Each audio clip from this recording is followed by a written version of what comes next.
name is Kristen, and we are so glad that you have joined us this morning at CSL Leesburg Live. Um, you can join us either on the Zoom, or you can see us later, or you can see us on live stream, or on Facebook even. Our theme for 2023 is Living Out Loud, and our month focus is Playing with Paradox.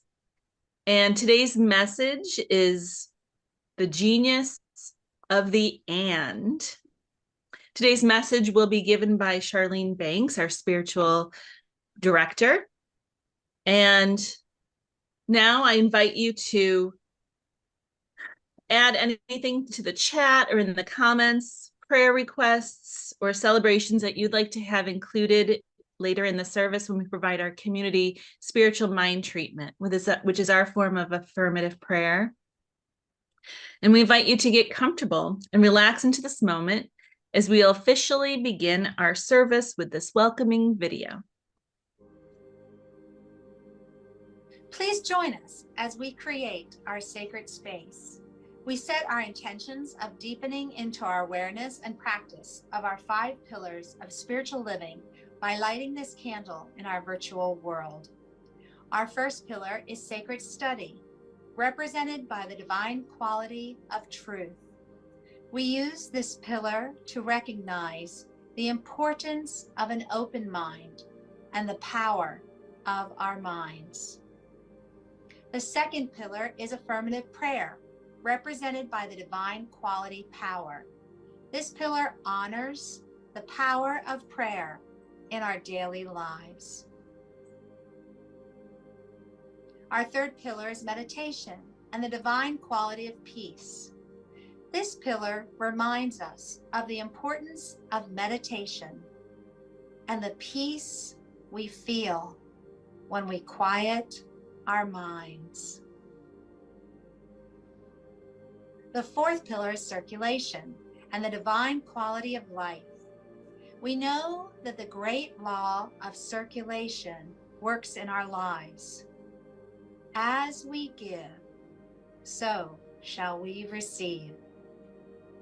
And the fifth pillar is sacred service and the divine quality of love. This pillar affirms our call to be a service to our world as we see through the eyes of love. Let us close our eyes as we bless this sacred space and our time together. As we weave each of these pillars of spiritual living into our service today, may they deepen our own spiritual practices of study, prayer, meditation, circulation, and service, expanding our minds and our hearts to the 5 divine qualities of truth, power, peace, life, and love. We also bless everyone who made our service possible today and everyone in attendance. May the energy of love that is generated here bless everyone abundantly, and so it is.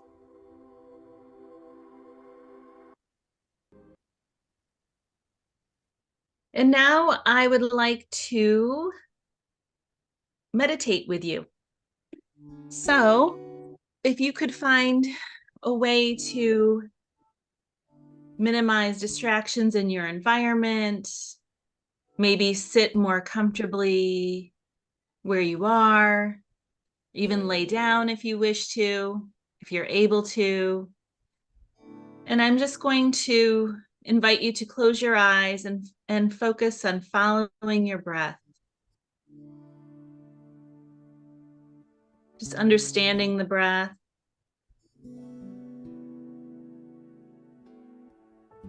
Kind of feeling the breath go through the body, maybe starting from the heart space.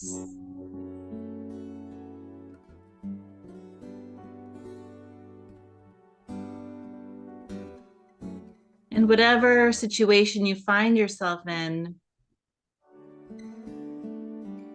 feeling the support of your physical body and the world around you, and also feeling the divine energy of the support within you, knowing that that support is always there.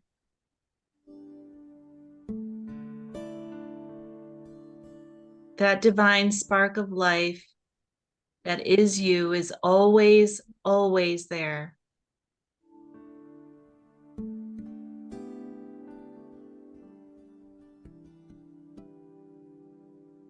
And as we acknowledge that,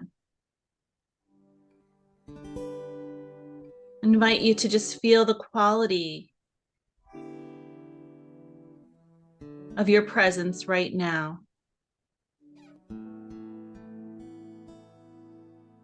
Accepting whatever it is.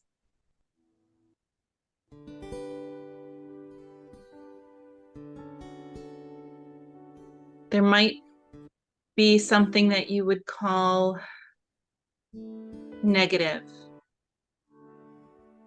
And just holding that. Whatever that quality of you being in the world is right now, just holding on to that for a moment, acknowledging it.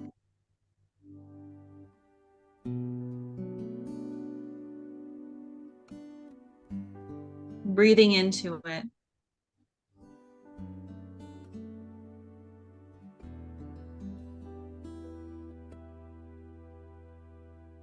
Going beyond it to find the strength of the support within you.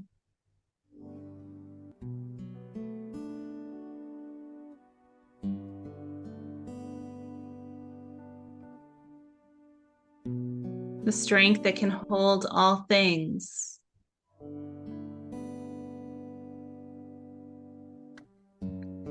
That can help that can help you become and live the life you feel is most fulfilling to you.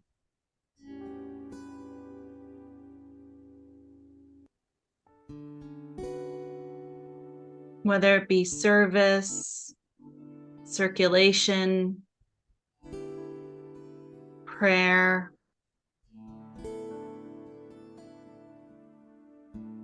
meditation,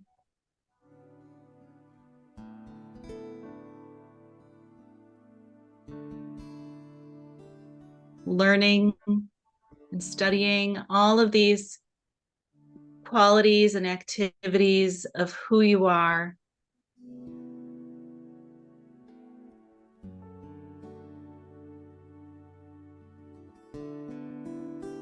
can be mirrored in the soul,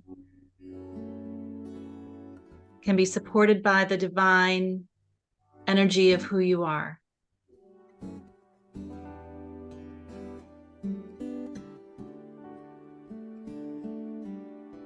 Even when there's discord in the body,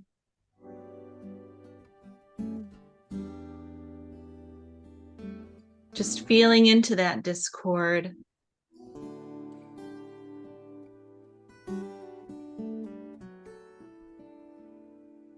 Accepting and relaxing into that.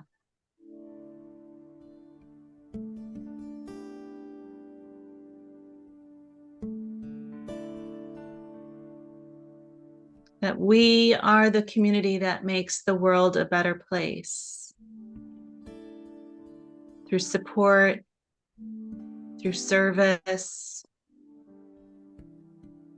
through friendships.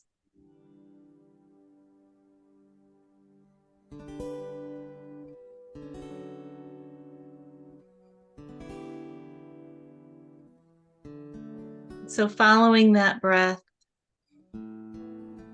again, tuning in.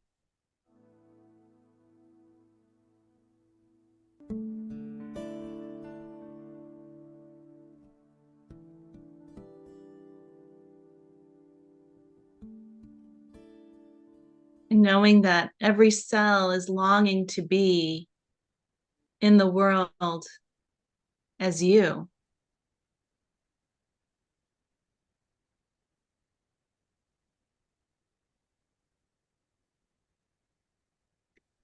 And so coming back to this moment now. Just a deep breath in and out. In gratitude, I say thank you to you for being with me in that meditation.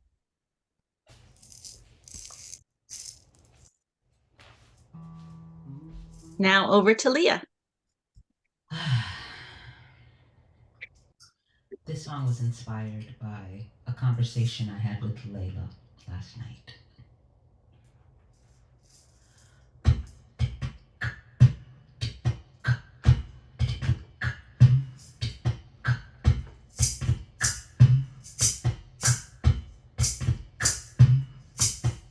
In this place and in this moment, I call on the name of peace.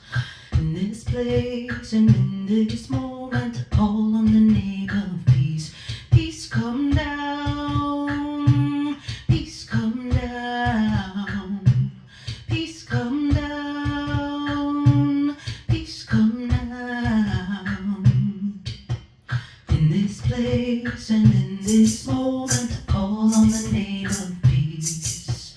In this place and in this moment, I call on the name of peace. Peace come down, peace come down, peace come down, peace come down. In this place and in this moment, I call on the name of peace. In this place and in this moment, I call on the name of peace. Peace come down, peace come down, peace come down, peace come down.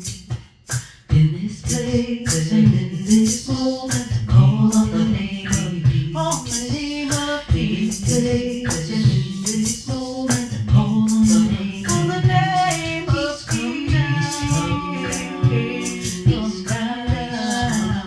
peace. Peace come down, peace come down, peace come down. Let peace be with us, it's our birthplace. Let peace be with us, it's our birthplace. Peace come down, peace come down, peace come down, peace come down. In this place and in this moment, I call on the name of peace. In this place and in this moment, I call on the name of peace.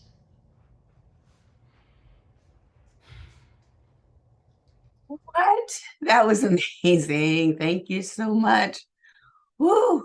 I was ready for that to go on like another maybe 6 rounds, but woo, that was very, very good, Leah. Thank you. And so she is just, in fact, both Kristen and Leah bring such palpable, I just want to call it the presence, brings it so present that I can't help but just be drawn in. So thank you to Kristen for your wonderful meditation. Welcome to week 5 of the whole paradox discussion.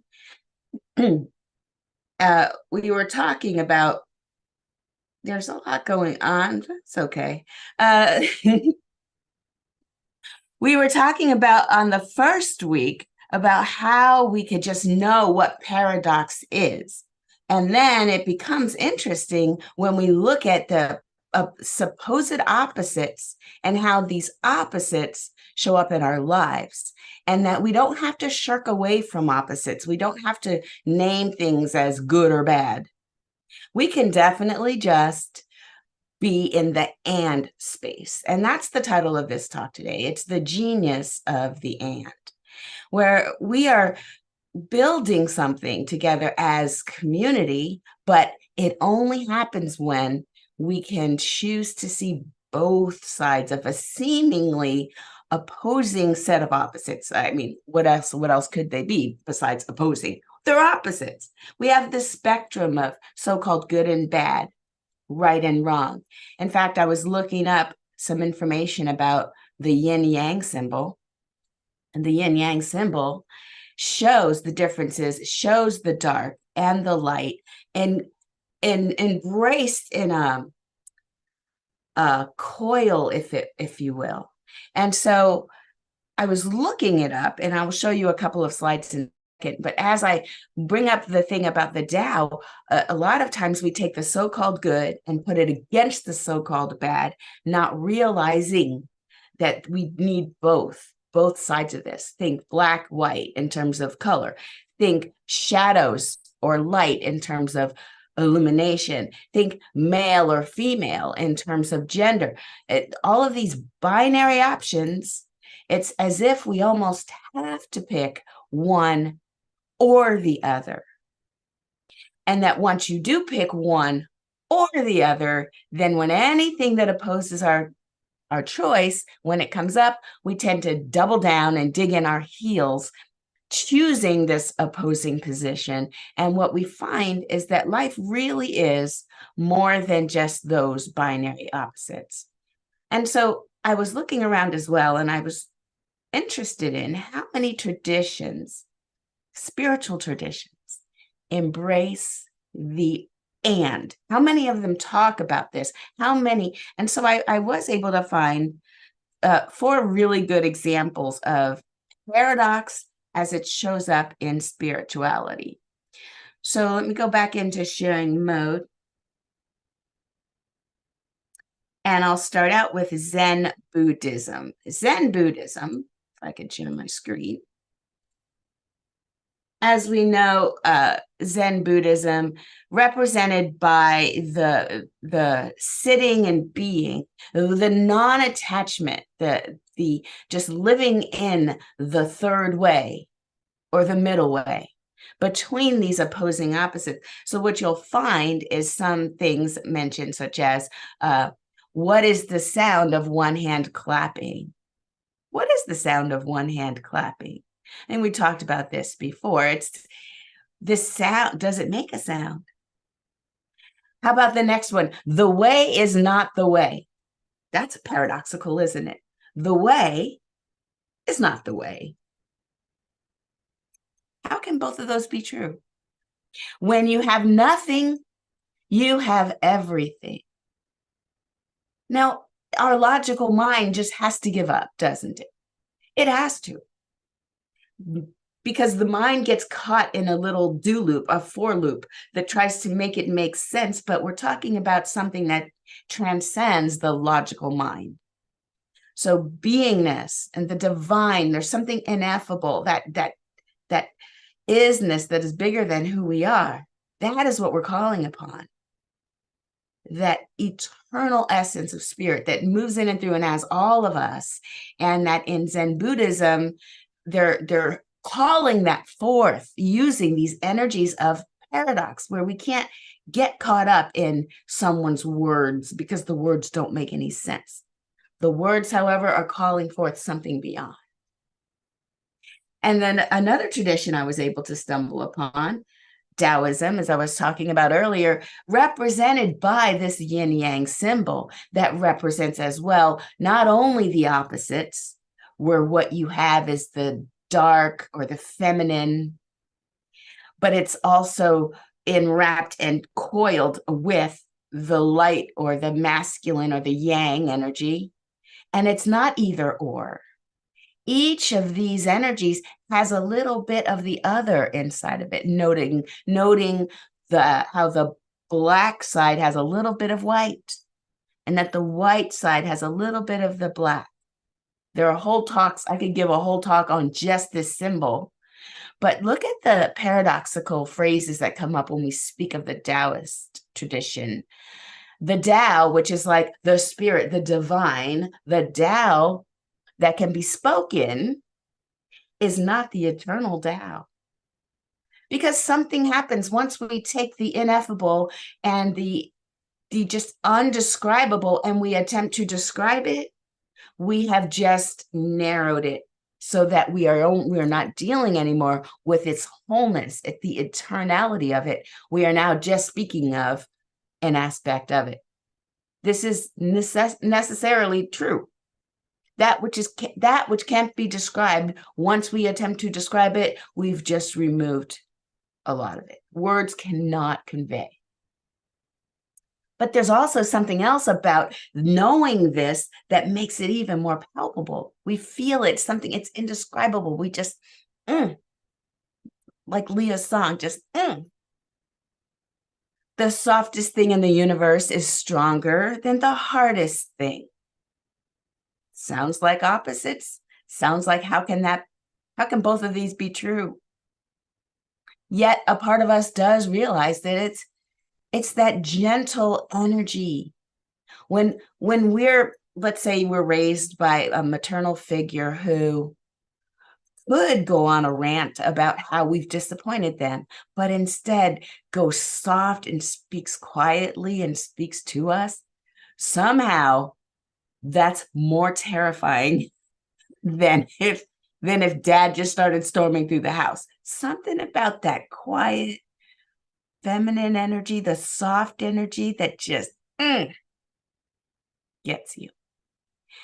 The last one we've heard a lot, the journey of 1,000 miles begins with a single step. I always love that one. How many of us expect ourselves to be great at something on the first day? Yes, it's a little bit of hubris of us to think, I want to get in there and show everybody how awesome I am. Yes, but you don't know the job yet. Doesn't matter. I'm going to get in there and just be magically amazing. We don't let ourselves not be good at things sometimes. We don't allow that feeling of maybe I still have so much to learn. Maybe the more I know, the more I realize I know nothing. And that is, even then, that's the paradox that we must live in as well. So Taoism, bringing forth that with that single picture of the yin and yang, just bringing forth all the truths. Another tradition, Hinduism, which is based on ancient Eastern tradition, Eastern wisdom about the divine. And the divine, what they refer to it as, is Brahman. Brahman is what we would call universal intelligence, the oversoul, God, if you want to narrow it down. But I feel like even God is smaller than the word we use for it. It just makes it smaller. Let's just be honest. But you got to call it something. In Hinduism, Brahman. It's the universal energy, divine intelligence that is both personal and impersonal. Both personal and impersonal. So that is a bit of a paradox. How can both be true? It is. This is how that works. And how about this one? How is it personal? Well, Atman, the individual soul, is an expression of Brahman. It is one with Brahman. So that is when we talk about, if we were talking about our tradition in science of mind, it would be spirit or soul. It would be our self with a capital S. They're calling that the Atman in Hinduism, but it is the expression of Brahman. So it is one with Brahman, yet it is itself. Paradoxical. How? And we're supposed to feel a little bit, because that's how the genius, the wisdom, it gets in, because we're asking the questions without being so sure of one side or the other.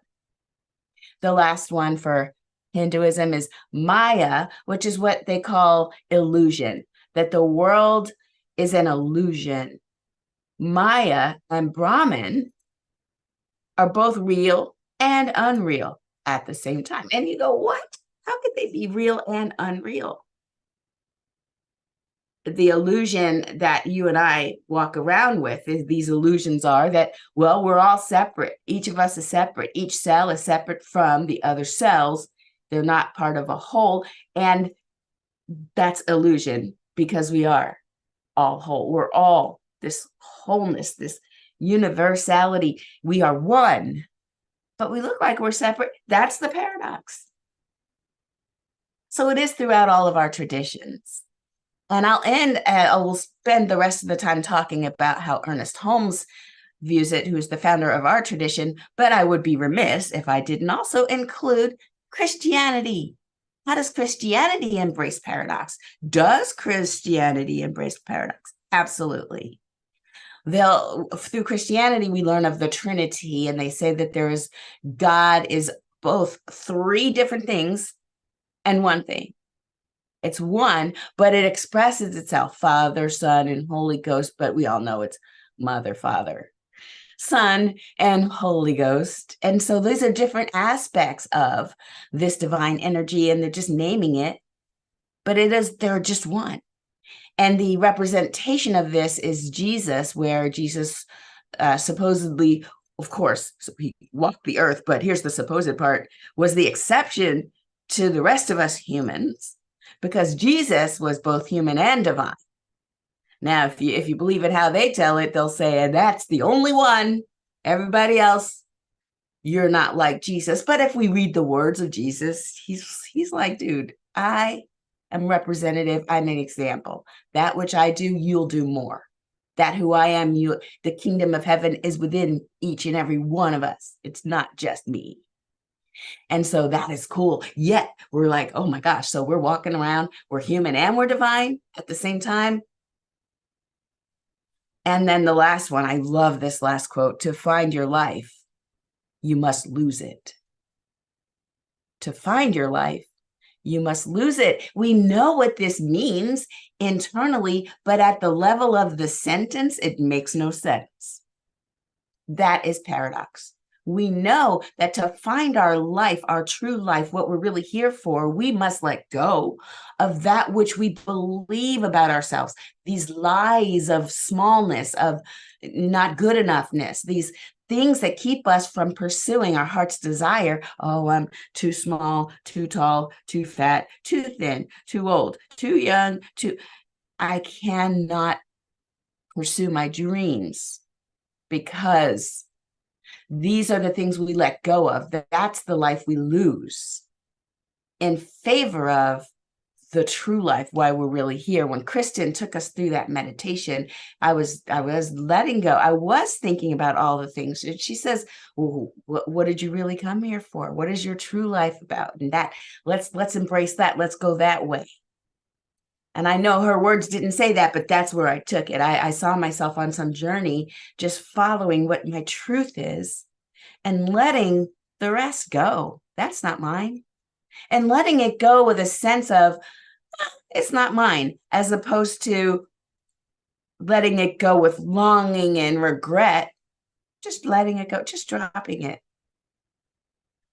The ideas that we have about who we are usually the things that keep us from becoming who we really are. These ideas about who we are, these ideas that were dropped in from who knows where.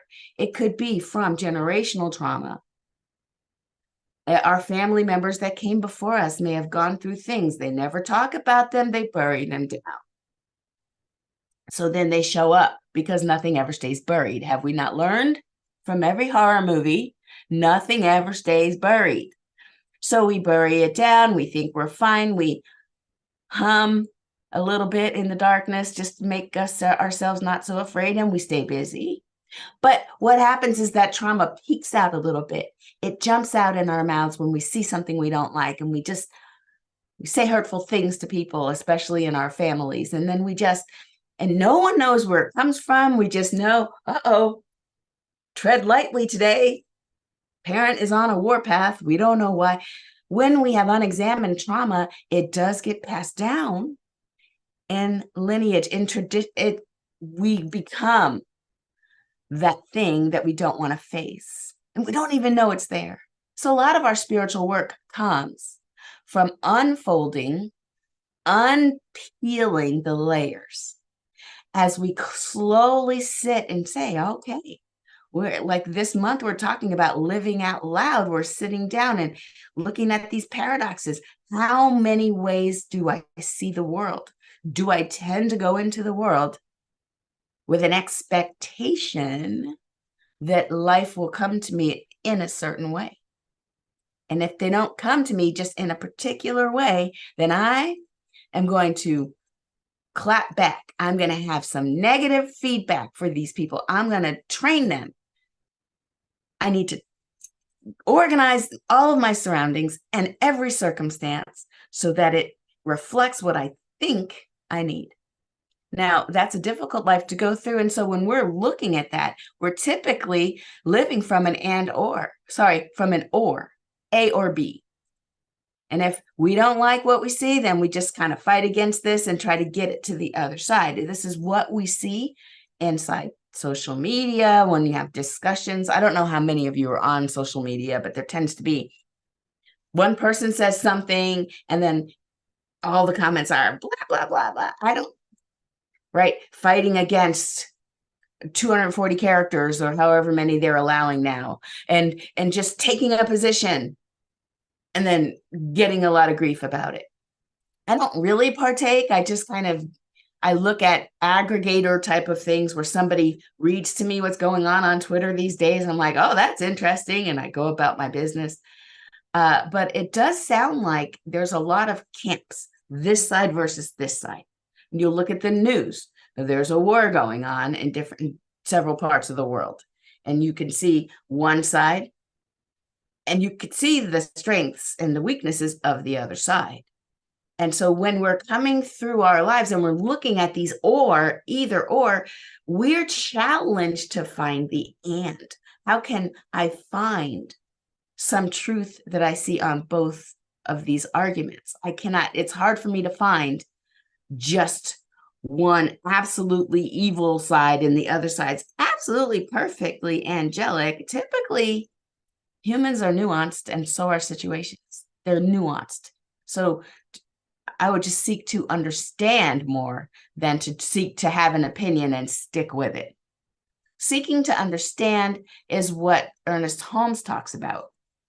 He says we got to stay open and we've got to ask questions. As I go for this, there is no stagnation, Ernest Holmes says, in The Science of Mind, page 67, talking about movement. There's no stagnation in spirit, nor should there be any in our idea of spirituality. To be spiritual is to create. Spirit is alive, it's conscious, it's aware, and it's active. And so that way, what I'm thinking about when I see this quote from Ernest Holmes, I'm thinking about, of course, things are constantly moving and flowing. Yesterday, I may have had a position, and today I get to question that position. And there's things that are radical. There's a radical set of advice out there. And I've said this to you before. What about the idea that we don't believe our thoughts? Don't believe them. Be curious about them. Do you hear the difference? Now, when I talk about our thoughts, I'm talking about thoughts that just come up. Thoughts like, I gave any example. Thoughts like, oh, look at that. That's terrible. Anything that you're looking at. Oh, look at that. That's absolutely terrible. That's a thought. Is it the truth? Is it? So not believing that initial thought, I can then be curious about it. Is that thing I'm looking at truly terrible? Is it? And I'm not saying that it's not terrible, but unexamined thoughts turn into belief systems. Belief systems inform our behavior. Our behavior over time becomes our character. Our character over time informs our destiny. Now, do you really want this random thought to change your destiny without being examined? That's all we're saying. These thoughts that we have, I would venture to say a majority of them just come because it's part of the atmosphere of what's going around. It's like the wind blowing and there's some leaves that go by. These were just floating by. And for me to take each one of these as truth is for me to just be maybe literally controlled by circumstances. Every thought I have does not need to be believed, but it does deserve to be examined. So we teach classes and we teach how to change your thinking, change your life, how to weed out those thoughts that no longer serve. Some thoughts we've been carrying around since we were little, and they may not be true anymore. They may not have been true at the time, and yet they were implanted in us, and then we just kept them going. So all of us, every step of the way, we are looking for living from the genius of the and not being stuck in that either or thinking. There's a book, Wired for Authenticity by Hannah Inam. And she has the subtitle of the book, 7 Practices to Inspire, Adapt, and Lead. Oh, tell me more. So she talks about authenticity. She says, authenticity is not possible without embracing the and within us. Our minds love to categorize things into neatly labeled boxes. Am I right? Or is she right? Well, let's stretch our minds, she says, to I can be right and so can she. I can be right and so can she. Interesting.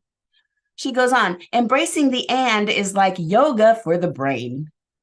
When we train ourselves to hold paradoxes by stretching ourselves out of the boxes our minds created, we stretch into new possibilities and adapt more quickly in a fast-changing world. Don't you love that? Embracing the and is like yoga for the brain. You have to hold that uncomfortable position, stretching, and you know it's good for you. And so that's the idea, that we can have 2 things be true at the same time, even though they're complete opposites of one another. Rumi says, in order to understand the dance, one must be still. And in order to truly understand stillness, one must dance. This is a good quote, because we think about, sometimes, I know this is me, I will be in a situation and long for the other situation. And then when I get to the other situation, I think, oh, I didn't embrace being in that situation long enough. Example, European travel. Now, there's nothing wrong with European travel. I love it. I love, love, love it. I'll book a flight, go there, be there. And the whole time I'm there, I can't wait to get home. I don't know what it is. Is it the bagels? I'm not sure, but there's something about being out of the country that makes me really want to come home. And then once I come home, because eventually one runs out of time and money, you got to come home. Once I'm home, then I wax poetic about, oh, I don't think I savored enough of the time on that little French Riviera with the beach with my feet in the sand.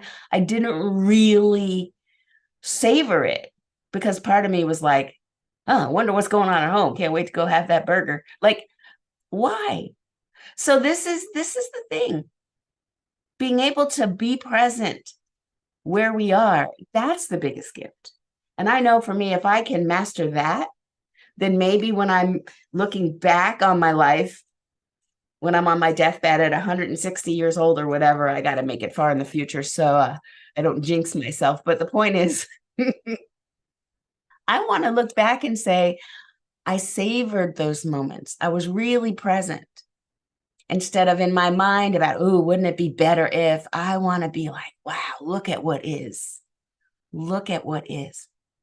And so I invite each and every one of us to just take this idea of staying present, embracing the and, because there's some genius in both of these things being true.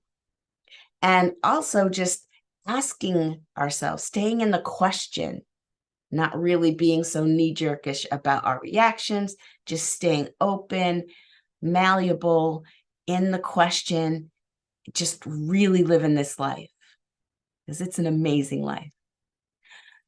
All right. Well, I am so grateful that we've had this time together. I'm looking for any prayer requests. I don't see any. I'll do the standing prayer requests that we know we have. Let's just go within. There's only one divine energy be that the Tao, the Buddhists' energy that we know, maybe it's the Brahman and the Atman, or it's just the energy of Christ, just bringing in all of these words that we have to describe the ineffable, to describe the undescribable, the infinite knowingness of spirit. That is all there is, that it is in and through and as each and every one of us, and that we are one. Even though we are individual, we are still one with the divine. There is no separation. There's no line of demarcation where the divine stops and we start. It's all fluid, it all flows. So in this awareness of our unity with the divine, I speak my word for peace. Peace on this planet, peace in our community, peace in our family, and peace within our own spirit. May there be no violence in our own minds that casts aspersions at others, thinking that they're separate from us. May there be no judgment about what things should be in us. May we look upon our lives with appreciation and a sense of awe and admiration and gratitude. And may we expand that respect and love from our individual selves to our families, knowing that everyone is on their path, doing the best they can, and working through whatever generational trauma is making itself known. And then expanding that respect, love, and embracing of unity to our communities, reaching out and supporting and giving and doing all of the things, donating where we can, giving of service to those in our community, and then expanding that energy out to whatever cities and states, making sure that we vote and affecting our world in a positive way, so expanding it out to this continent, this North America continent, and then out around the world, because peace begins at home and is felt globally. When we know this and we expand ourselves so that we can embrace and hold all points of view as a wholeness inside of ourselves, knowing that all is unfolding perfectly, all is well, any representations of dis-ease or illness or loneliness or lack of abundance, that these are just illusions that are melting away even now. In their place arises the truth about our beingness, that we are whole, we are loved, we are abundant, we are healthy, and all is well. I'm so grateful to know this truth about myself, about my beautiful community, and I relax, I release, I let it go into the law that always says, oh yeah, and I let it be. And so it is. Amen. Ashe. It's time for Leah. First of all, I love the law saying, "Oh yeah," and when you started reading those koans, those Buddhist or Taoist principles, it reminded me of a song by Lindsay Scott. It's an American singer-songwriter, and I kind of took her words and played with them a bit. So you don't have to know the way knows the way. You don't have to plan the way, trust the way, feel the way knows, the way knows, the way knows the way. You don't have to know the way knows the way. You don't have to plan the way,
was amazing. Wow. You just came up with that. I mean, you just remembered that, and oh my gosh. We have got to get on the same continent, my dear. Right about that. Yeah. It was amazing. All right. I think I'm showing. Am I? Okay, good. All right, so I'm going to wrap us up. As you know, CSL Leesburg, we are a tithing community. I don't mean that we expect you to tithe, although tithing is a weird thing. Like they say,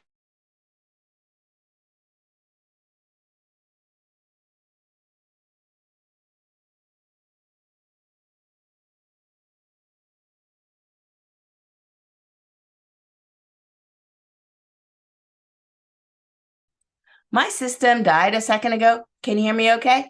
All right. Am I still sharing? No? Okay, hold on. I'm not sharing. Okay, here we go. Sharing. Now, can you see? Good. That was weird. I'm glad that didn't happen during my talk. That would have been so disruptive. But anywho, CSL Leesburg, we give back to our community. So we tithe 10%. We're not saying you should give 10%. Any amount that you have to give will be so appreciated. We'll talk more about giving next Sunday. Just know there's so many ways to give to our organization.